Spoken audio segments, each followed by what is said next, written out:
La crise actuelle au Sénégal, déclenchée par la décision du président Macky Sall d'annuler l'élection présidentielle prévue le 25 février, a suscité une réaction urgente des anciens présidents Abdou Diouf et Abdoulaye Wade.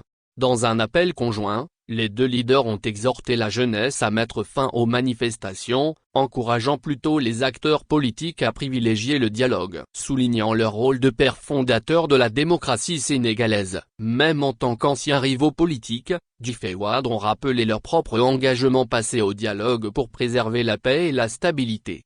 Dans un entretien téléphonique avec le président Macky Sall, ces anciens chefs d'État ont obtenu l'assurance que celui-ci ne chercherait pas un troisième mandat et quitterait le pouvoir après l'élection présidentielle. Ils ont pressé Sall d'organiser rapidement un dialogue national en vue d'une large réconciliation nationale, conformément à la Constitution et à l'État de droit.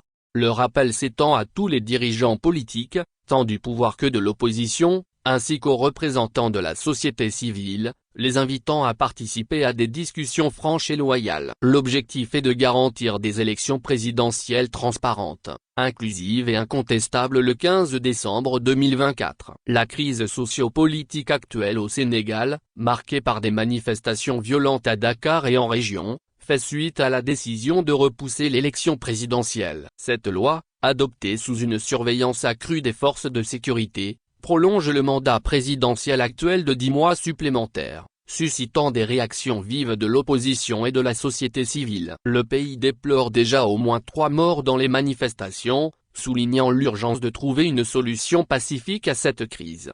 13h02 à 8h06, GLGG, Togo, la DMK prévoit un meeting à cette date. La dynamique Monseigneur Kepozero, DMK, prépare un meeting malgré la restriction de liberté imposée par le régime aux partis politiques de l'opposition et aux organisations de la société civile depuis plusieurs années.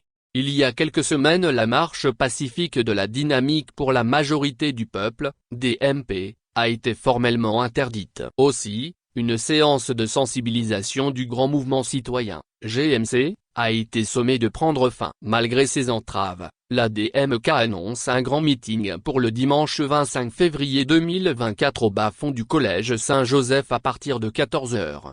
La classe politique au Togo aspire à retrouver une certaine liberté de fonctionnement, mais les restrictions persistent. Il reste à voir si la DMK pourra organiser cette manifestation dans ce contexte contraignant.